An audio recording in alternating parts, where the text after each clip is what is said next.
Hello, and thank you for watching the Designated Pundits. Today, we're previewing the 2026 Major League Soccer season for Orlando City.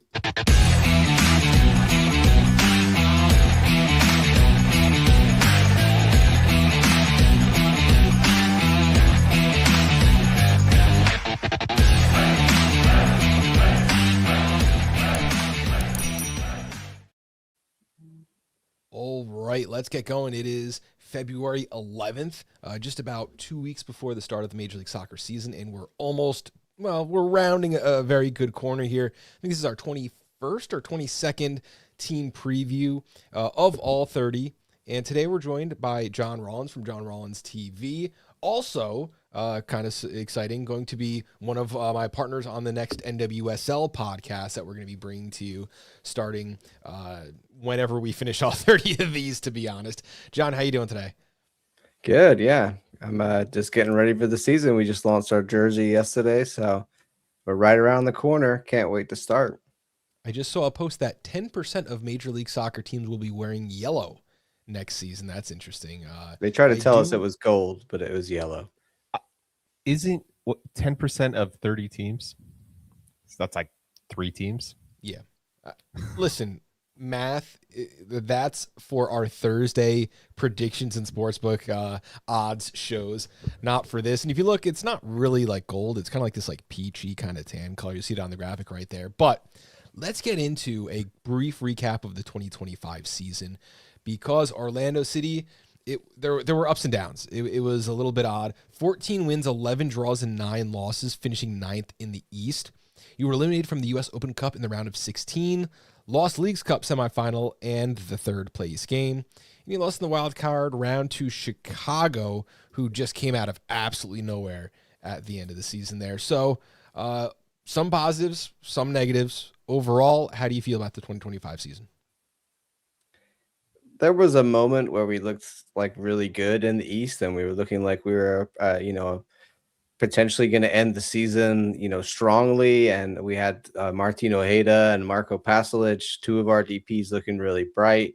But yeah, it all kind of fell apart at the end. And I think, like you mentioned there, the third place in the Leagues Cup, that one really hurt the most, because to get nothing out of being in the Final Four of that competition, to walk away empty-handed, definitely sucked. And then the way that we ended the MLS season, the wheels kind of fell off, and I think the players weren't listening to Oscar. And yeah, when it came down to that Chicago game, we looked like a shadow of the team that had beaten Miami twice earlier in the season.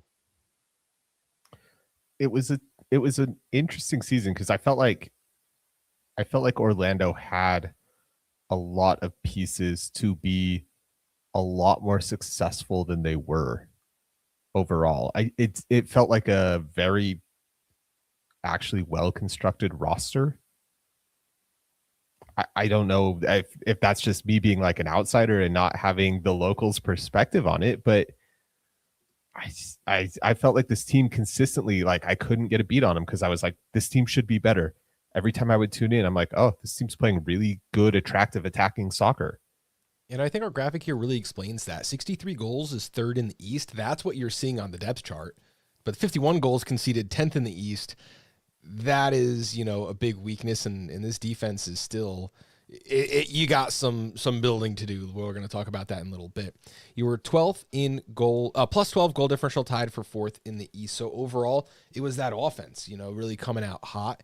And if we look at some storylines, Alex Freeman, 2025 Young Player of the Year, he found his ticket out of Orlando. That's one of the holes on defense. Although, I think maybe he might be better suited as a true wingback, man. He had no qualms going upfield, crossing that center line, not even one bit. And also, I called it the end of an era for the club. Players moving out, stars changing. You had, Marco Pasalic, who I think is going to be, one of the guys we talk about. But we're going to talk about some of the outgoing players in just a bit. But for me, that's kind of the story. You look good on paper. It's going to be a lot different this year. And, you do have all these positives, developing young players and those kind of things.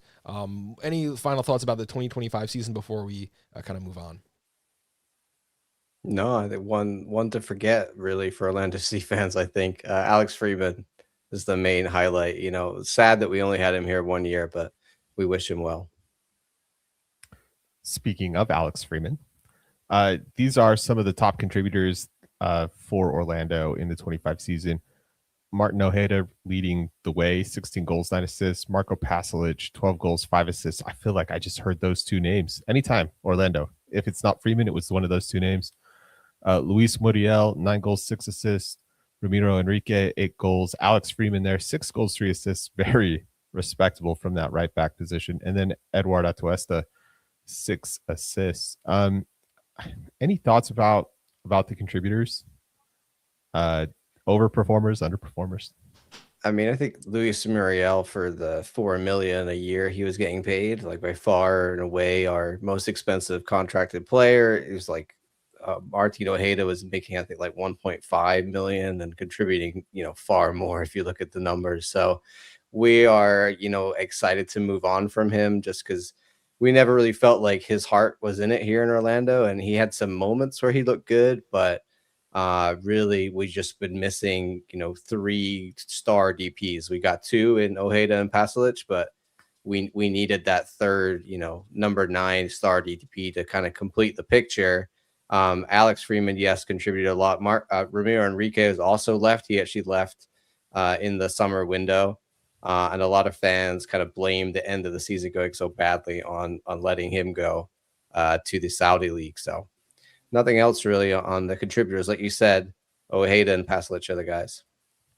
Now, you mentioned Ramiro Enrique was out during the summer transfer, but you have some really big names here. Cesar Araujo, Pedro Galese, Kyle Smith, Dagger Dan, Rodrigo Schlegel, best known for his penalty save in extra time. I guess it was probably 5 years ago now.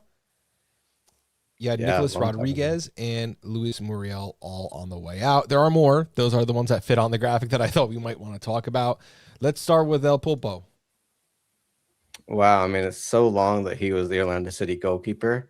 I bet you guys have had some times when he's frustrated you as Red Bulls fans, right? You know, moments where he he annoys everybody across the East with just his 9 limbs, even more than the octopus that he's named after. He could just do stuff that no one else could do at times, but he was also a liability at times where he would just make stupid, boneheaded errors.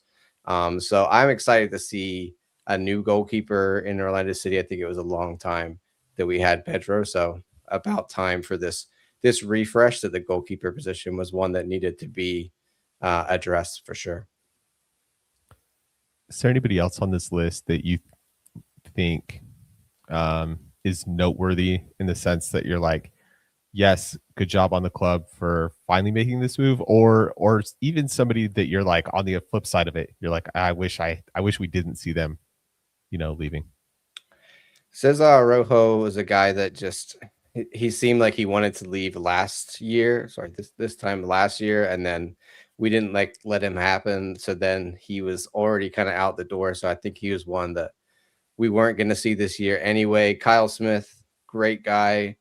But I think, you know, at 34 years old, we were happy to not renew him. And then he's been picked up by Cincinnati. Dagger Dan is like the big loss for me. He was one of my favorite players, really versatile, a great guy. And I think he wanted more minutes. So it kind of made sense that Montreal came in and picked him up. So hopefully he's going to get some more minutes there. Rodrigo Schlegel, like We've a seen big the Montreal part of roster. He's going to get more minutes. We've seen the Montreal roster. He's going to get more minutes. Oh, good. Because he's my boy. I love Dagger Down. I mean, also a great soccer name. Let's be honest. Yeah, Dagger Down Thorolson. He was the nicest guy, I gotta say. So I'm hoping for big things.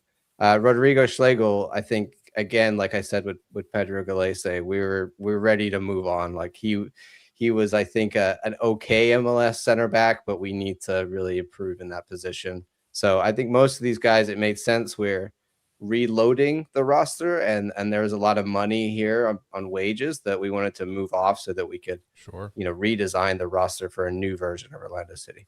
For me, the kind of the defining thing for this team for the last couple of years, I mean, minus last year with the injury to Cartagena and Araujo, that was like the best double pivot in Major League Soccer for such a long time. That was such a strength for that team.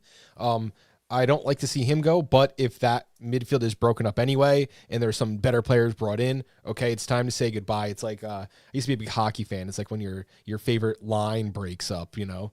But brought some players in, and leading the squad is like 3 young Brazilians.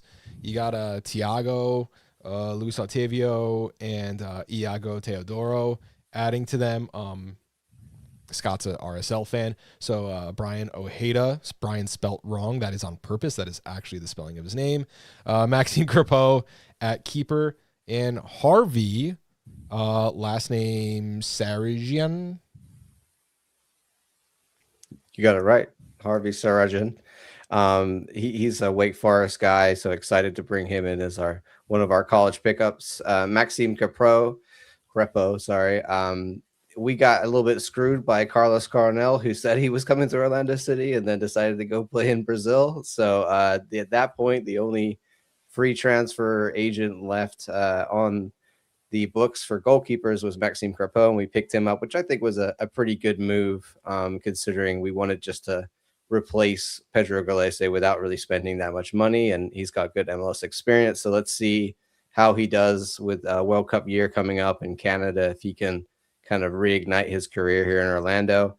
Brian Ojeda, or Brian, as we're just going to call him, because Ojeda is the original Ojeda, we've decided. So he's just Brian. So Brian went from a team with 3 Bryans. Now he's on a team with 2 Ojedas. Mm-hmm. Yeah, and also he's got too many A's in his name, but I'm sure he knows that. Brian and Wilder, I'm excited to see those two together. Cartagena coming back from injury. He looks really good. So that's going to be maybe a potential new double pivot there of those 2 guys. And you mentioned our 3 U22 Brazilians. We're calling it Orlando de Janeiro. We're bringing in back to our Brazilian roots of Kaká. And these guys are really highly rated young Brazilians that we've spent a lot of money on as U22s, with the idea that hopefully they're ready to go. Some of them, maybe not all of them, but at least in a season or 2 are ready to go and look really good in MLS. And then we get that, sell on percentage when they go to Europe in the future, and hopefully kind of generate a bit more money, as opposed to in the past when our U22s were more like free agents or, cheap guys. I feel like we've really upgraded our U22s on the roster. Yeah, I mean, I love, personally as a philosophy, I love the idea of bringing in U22 players, having that youth emphasis, even knowing that they are going to move on. I've said this a million times. I'm like a broken record, but when teams do well developing youth and helping them move, that just means that the next crop of young players are going to look more favorably at you, and you're more likely to get even better prospects in the future. Like, as a philosophy, I'm all about it. Of the players coming in, who do you think fills the biggest hole? Iago is highly rated out of Flamengo. He could have gone to Europe even potentially, and I think he came to MLS because he knew that he was going to get more minutes with us. Jansen is out for at least 4 or 5 months with a foot injury. So we've got David Brecalo, who's really seasoned in MLS now and probably going to be nailed on starter. And it's probably going to be Iago's place next to him. I expect him to have the biggest impact from the start. Thiago and Otavio will have to kind of fight for their places and show that they, maybe deserve a start in the lineup, or if they're going to have to be a rotation guy coming off the bench. All right, let's take a little look at the depth chart we have here. We assume the team is still going to be in a 4-3-3. Let's build out from the back. Maxime Crepeau. Now, we talked about the goalkeeper already. I might have something a little spicy for you, but I think Carlos Coronel to Crepeau is a bigger step down than Galese to Crepeau. And I've seen Carlos Coronel for a very long time, and man, he is a frustrating player to watch because he makes such boneheaded plays with his feet sometimes, getting caught out of position. that I couldn't believe looking over the goalkeeper advanced metrics. Carlos Coronel was like first, second, or third in almost every single category. Also, you'd have to assume he'd get along well with his countrymen there. So not the case. You get the Canadian. A step up. We have Iago and Brekalo to start the season. Robin Jansen back on the depth chart, but the fullbacks are kind of the question mark. You had Alex Freeman last year. Can you tell us a little bit about the fullbacks, what historically they're responsible for, and who our best pairing is here? I mean, last year we liked Alex Freeman to go way up on that right side, and we kind of shift into like a back three, and we had David Brekalo playing left back, and he would shift to play alongside the center backs, and we kind of formed that back three with, two wing backs, and Angulo would kind of drop a little bit on that left side to make that happen. I don't know if they're going to keep doing that, or because Alex is gone, they're going to change the lineup of how that works. Adrian Marin at left back joined us in the middle of last season. Hasn't looked too good in MLS so far, so we're hoping that preseason and some time he's actually going to be able to hit the ground running and look a lot better and be that first team left back that we need, because for a long time we've been struggling with left backs. We sent Rafael Santos on his way. We've had a number of left backs come through the doors, and none of them have really managed to stick and show why they're quality enough to keep that position. We do have another guy, Tahiri Brown, who's a young prospect through OCB who might be the backup there to Adria Marin behind him. And then at right back, next guy up is Zakaria Taifi, who looks, I think, really good and ready to go.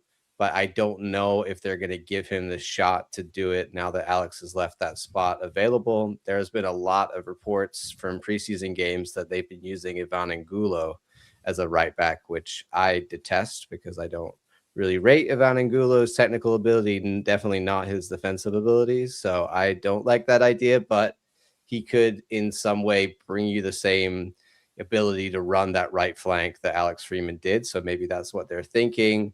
And we might just go out and find another right back. I know that Ricardo Moreira had a lot of phone calls after we sold Alex Freeman from GMs around the league saying, hey, do you want a right back? So maybe there's an MLS move to happen where we get a right back in from another team to fill that position. But yeah, fullback and center back are still a work in progress. I think most of the rest of the lineup is looking good in terms of depth. Yeah, and Tyrese Spicer kind of offers that, kind of you talk about Ivan Angulo, kind of the same thing. He was with Toronto when they played a 5-man back line, and once in a while he, played in a little bit of an unnatural position there. Why don't you and Scott run us through the midfield, because I know Scott has some advanced knowledge here. I know a little bit about one of your players, but I mean, which counts on this podcast as advanced knowledge. It does count. It does, absolutely. You mentioned the Wilder Cartagena is kind of coming back from injury. So right now we project Eduardo Atuesta and Brian Ojeda as your starting double pivot. Tell us a little bit about the double pivot and what is being asked of these players. I think last year we had Atuesta in there next to Cesar. And because Atuesta is just more of a box-to-box 8, I think that's what we saw Oscar allow him to do. But I think Oscar prefers just to have 2 6s, like you talked about before we had Cesar and Wilder for so long. And I think he likes that defensive structure in front of his back four.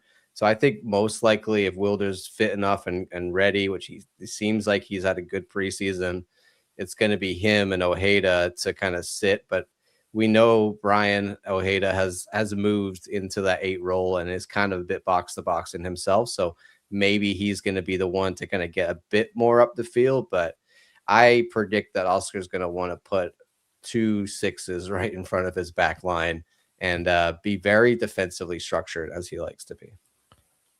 I think that Brian Ojeda's best season in Major League Soccer was when he was playing in a double pivot where they were like 6-8 hybrids, but they had a lot of structure, and the way that the team played prevented them from getting too spread apart.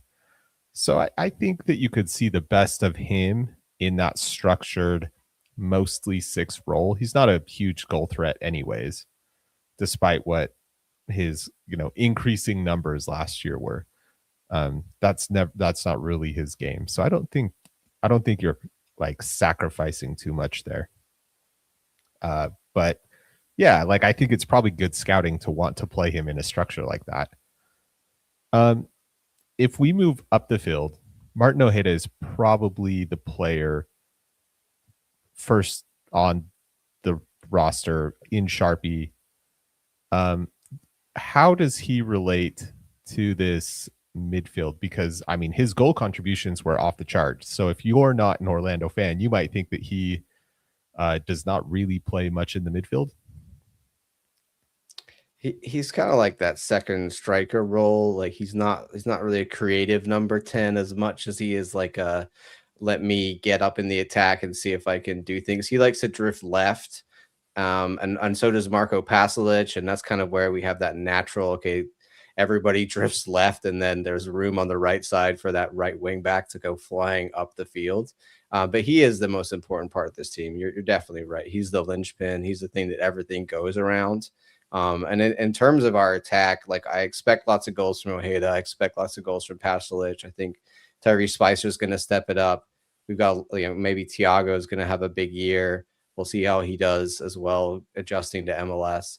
But we need another striker or two. We've got Duncan McGuire, who is finally having recovered from 2 shoulder injuries last year. He looks like he's potentially going to be the Duncan McGuire of a couple of years ago that was scoring lots of goals in MLS. So if he can be that guy, he might be the one to start the season. But there's been a lot of talk about getting a DP9, whether that's going to happen now or in the summer remains to be seen. But we need more strikers at the moment. Technically, we've only got one out and out striker on the roster.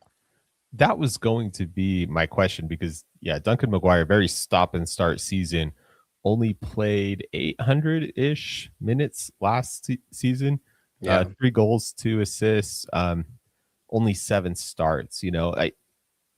I think a lot of neutrals will remember when he was kind of the hot, young, upcoming player, and would be surprised that he's gone through all this struggle. I guess my question is is the coaching staff still like, yeah, this kid's got it, right? He is a player that we can stand by, or if the feeling is like, well, we could start Duncan McGuire, but I don't know that we can really trust him.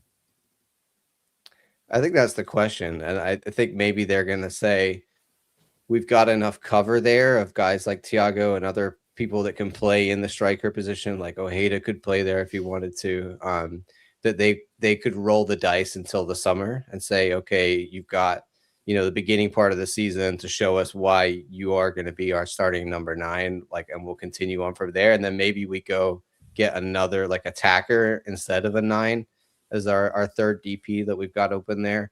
But I really feel like Duncan knows that this is his shot, and Enrique has gone out the door. Muriel has left as well. We had 3 strikers last year. Now it's just him. So everything is paved the way for him to have another killer season. So I'm hoping that he takes this opportunity. I think neutrals would also like him to take this opportunity. He's a very entertaining player, and was in that U.S. men's national team picture for a minute and stuff like that. So that would be kind of a nice thing to see, especially for him as a person. But then, I guess there's some wisdom in keeping that extra DP spot open until the summer. You get to see kind of where your hole is, and then you just have a free, big money roster spot that you can just throw at it.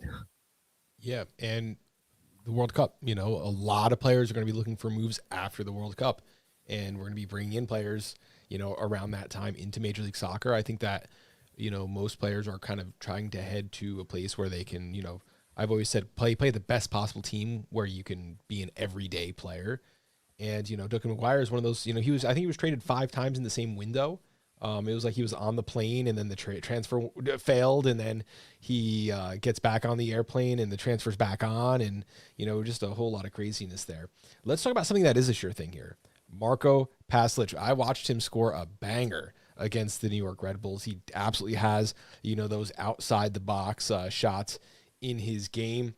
They're going to be paired by Tyrese Spicer, who's had a little rough beginning to his career. He started in Toronto. I mean, that'll have you do it. But he was a very, very highly ranked draft pick. Wings, that's got to be the strength of your play, right?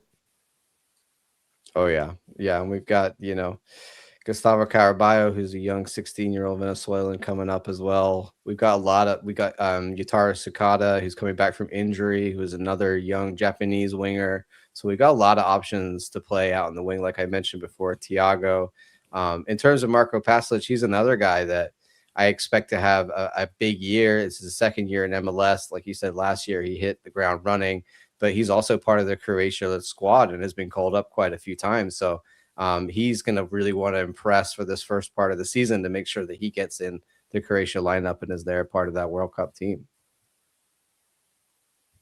All right, then let's go and ask some questions. I'm asking the same questions of every Major League Soccer team, and this is ahead of my Hooligan Soccer article. So we're going to start out with which player outside of our projected starting 11 has the best chance at winning a starting job?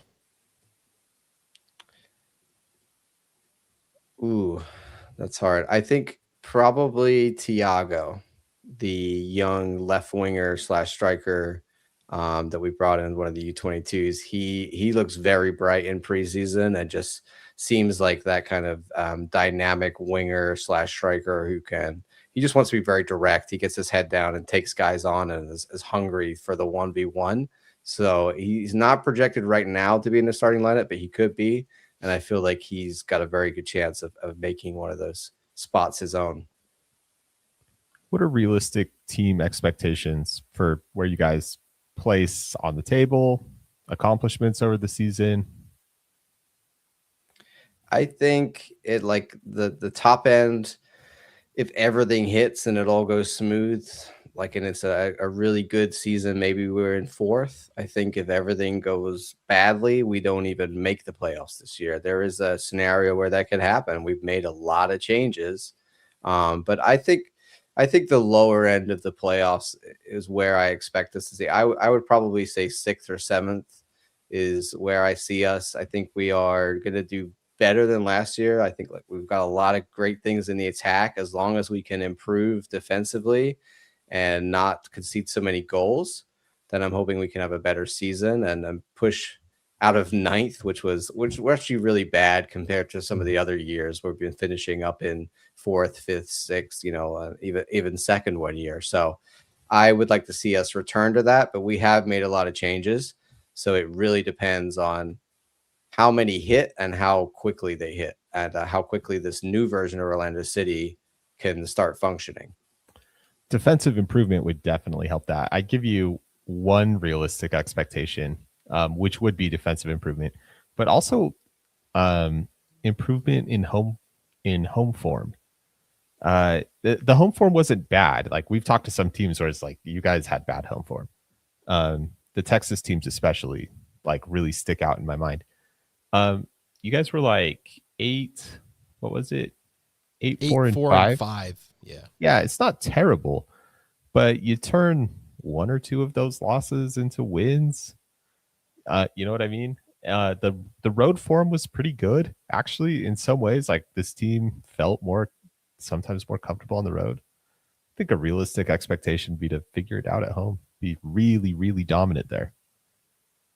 Yeah, we have okay attendance, but I really see it when we're performing well that just more fans come. The casual fans will come to the stadium, and I find that mainly they just want to see home wins. So we did have a lot of away wins last year, and it's okay, this is great, but then we'd go and lose a home game, and it's okay, but we need to have a little bit of momentum here. So if we start out the season with a lot of home wins, we're going to start packing out the stadium, and that's the kind of buzz. And really, we need to create a fortress again. Orlando City at one point was a real fortress, and we've fallen away from that. So we need to get back to that. And if we do, we got a great atmosphere in MLS.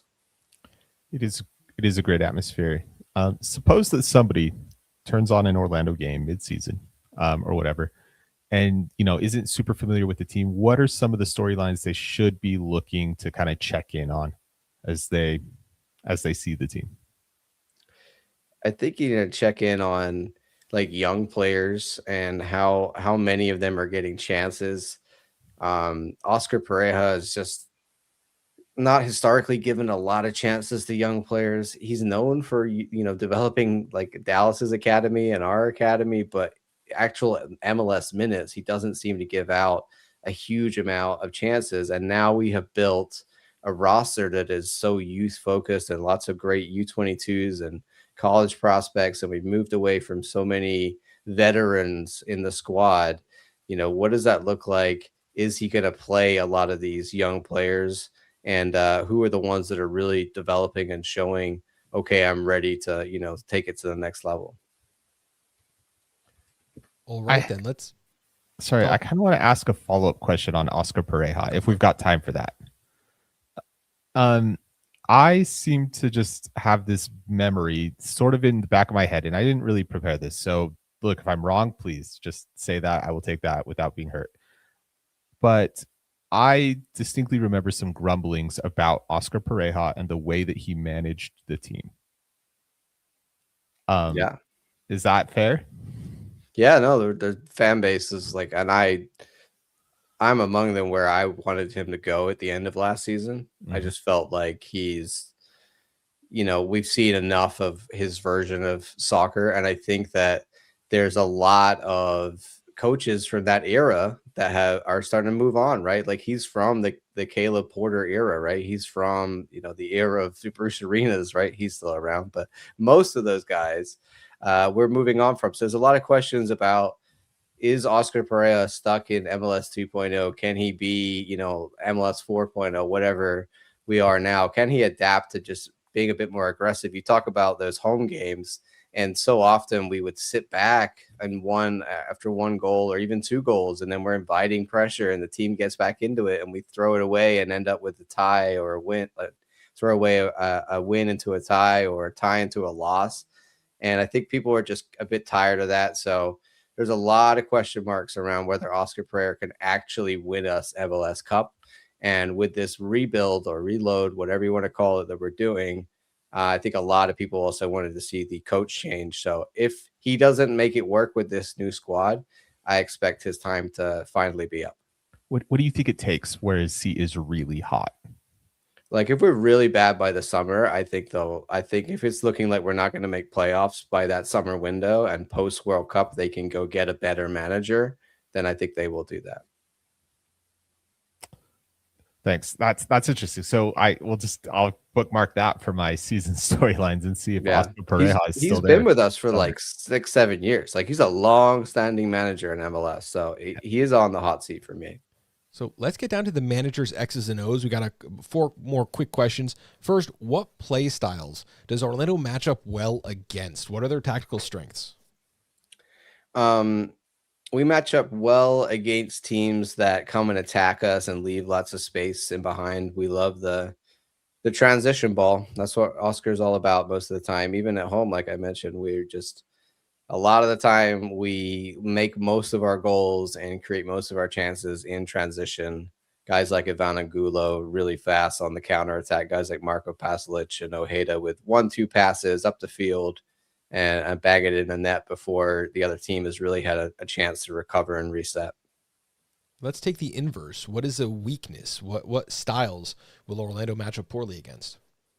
If you don't leave any space in behind and you just give us the ball and say, okay, break us down and put 2 lines of 4 in front of your back line and really eliminate all that space and say, you need to make intricate passing and tiki-taka your way through to get the goal.